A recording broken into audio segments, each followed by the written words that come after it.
Hello everybody! Ever since I did that one Metal Sonic video, I've been getting a lot of requests to cover a bunch of different characters from Silver to Infinite to Yuuta. So, I asked you guys, what characters you wanted to see me talk about, and I compiled 14 of them into a big slideshow, and I'm just going to kind of give my unscripted thoughts on each character as they show up. Let's start, of course, with the big dog himself, Sonic. I fucking love Sonic, dude. He's such a little shit. I love him. Also, I just relate to him heavily.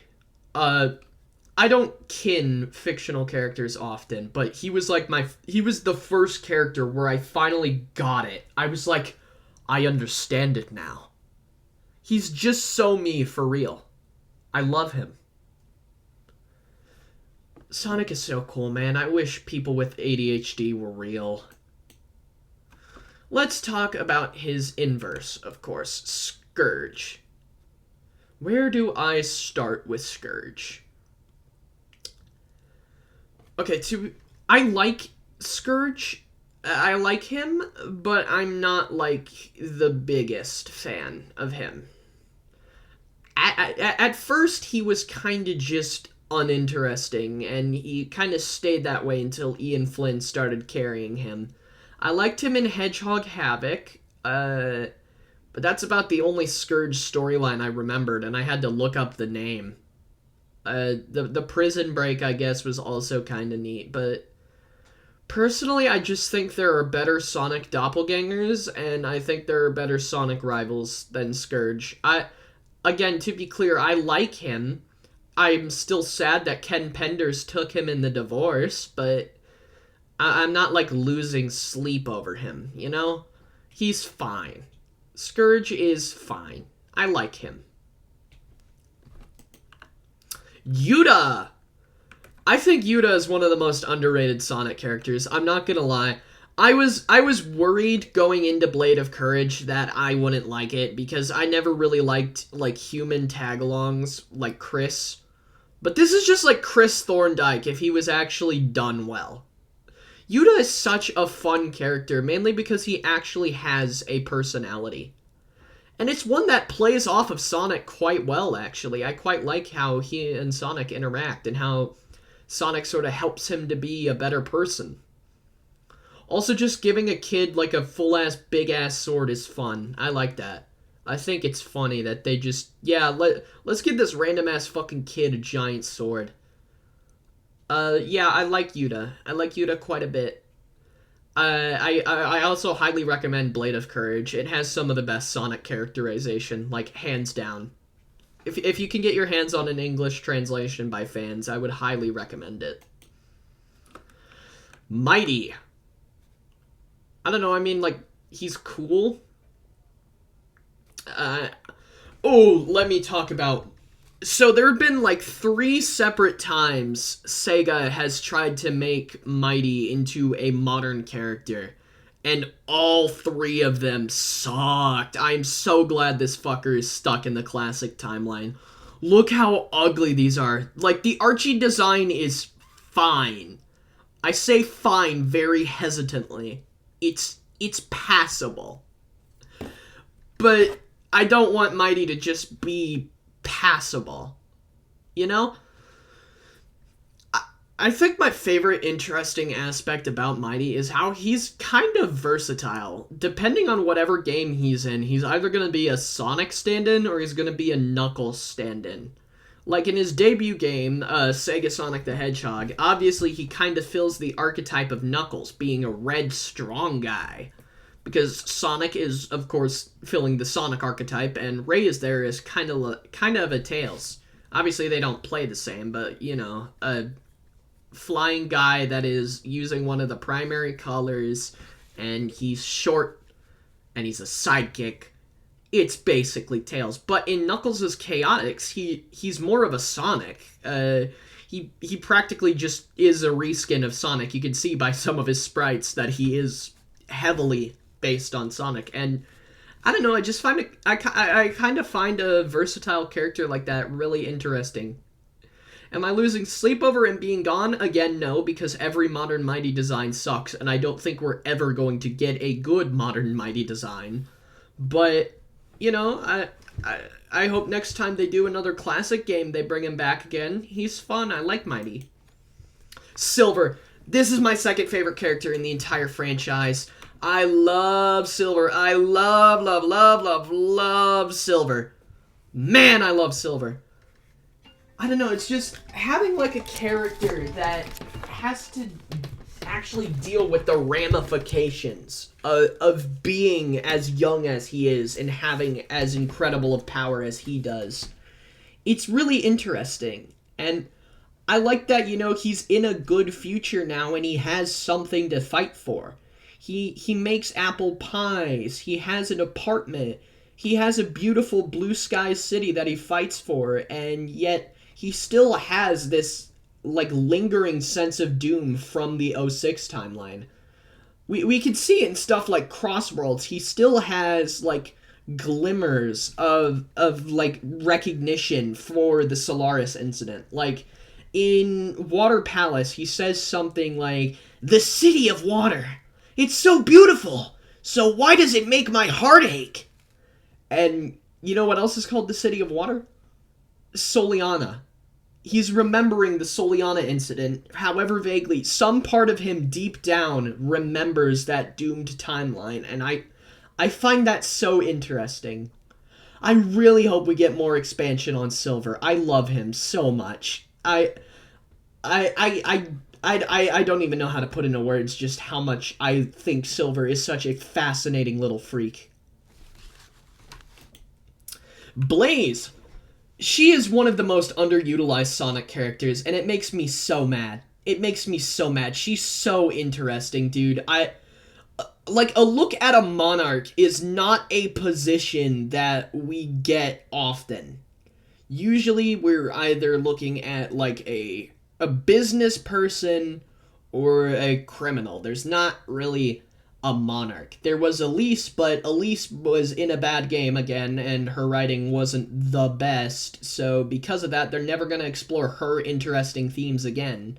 So Elise is just kind of dead in the water, but Blaze, honestly, she shares a lot of the same themes as Elise, and I think if they're not going to explore those themes with Elise because they've pretty much taken Elise out back and shot her, they should do it with Blaze.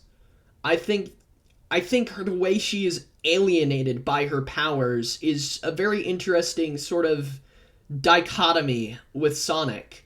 Because Sonic, he embraces his powers, and he's loved the world over for it. Blaze embraces her powers, and she's a loner because of that.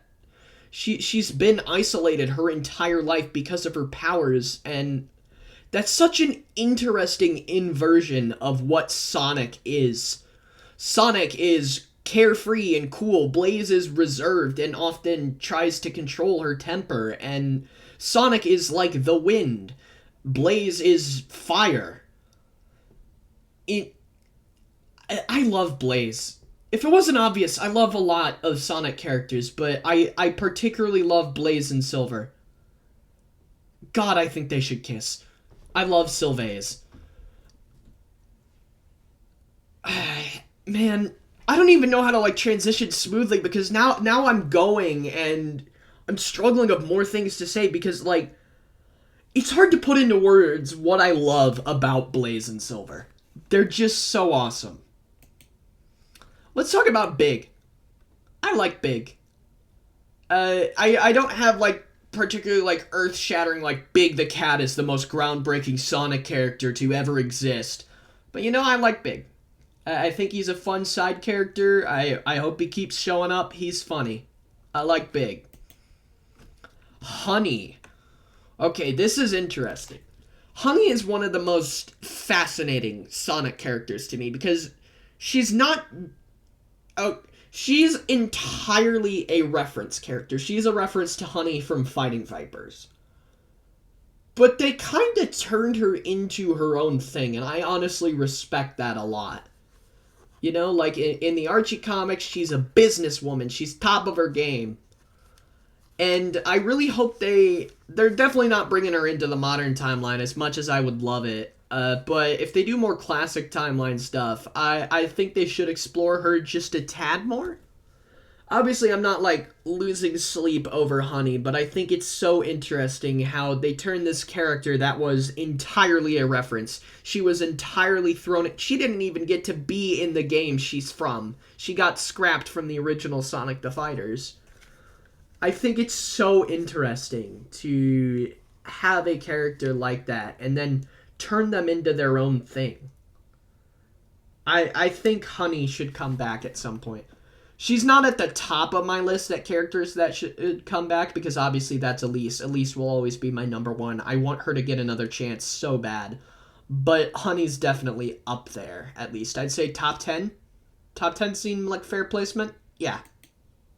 Belle. I like Belle.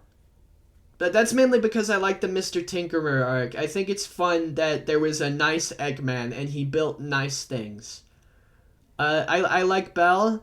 I don't have too much to say because she doesn't really show up a lot. But, you know, I think she's interesting. It's nice to look at more badniks that sort of rebel and stuff like that. That's why I like the Scrapniks so much. It's a look at what happens when an Eggman bot goes rogue, and I think that's a fun concept to explore. The Hard-Boiled Heavies. I like them a lot. I like how they just look like souped up egg robos. It's really fun. They're just like egg robos, but cooler, and that's funny to me. They're so silly. I like Jimmy the Motobug. Look at Heavy Rider. I think that's what it's called. I haven't studied them too hard, but I like them. I like them a lot. I think they're fun. They're fun. Sonic is fun! Infinite. I made an entire video about why I love Sonic Forces, and Infinite is like 99% of that video. I love Infinite, dude. I love that he's just a character whose entire personality is being a fraud, and yet despite that, he still has aura. He still has aura, dude. Dude, I love him. I love his voice. Also, Wood. That's all I'll say. Extra Life. This one was requested by my girlfriend. I don't know, I mean, he's neat. I'm not like the hugest fan of the Fleetway comics. I'm in the middle of reading them. They're fine. I do like, though, I love Extra Life because, well, not love, but I like him a lot because I love when Sonic comics and other media, they play with game mechanics and make them into in-universe things. I think that's really fun. That's a really fun idea, and I think Extra Life is just a fun idea that I quite enjoy. Clove and Cassia. I really like these two. I really like them a lot. I'm so sad Archie's reboot got cut short because I would have loved to see more of them. You know, it's an interesting look into how cruel and abusive Eggman can be, and I don't think we really get that dynamic a lot. Like, we get him discarding his creations and giving them emotional trauma, but we never see, like, this sort of coldness he has with Clove, you know, hanging Cassia's life over her like a fucking carrot on a stick. It's so good. I love how ruthless Archie Eggman was. There was no better encapsulation of how menacing Archie Eggman was other than Clove and Cassia. The sheer cruelty is just... Also, I wish lesbians were real. I'm so sad Clove the Pronghorn isn't real to make lesbians real.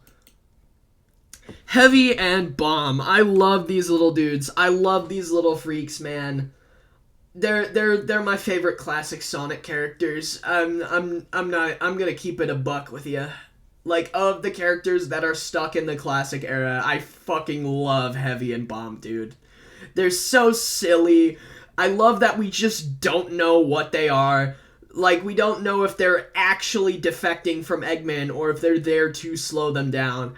And it's never elaborated on, and I think that's really, really funny. And I don't know why Eggman would make his lead mechanic make one of them a bomb. That's just funny. Oh man, I wish Heavy and Bomb, like, still existed. I wish they weren't, like, taken out back and shot immediately after Chaotix. Dude, if there's one classic character I want to come back, it's Heavy and Bomb. If I can only get one, I want to see Heavy, just because Heavy's fun. I like big fucking robots. Yeah.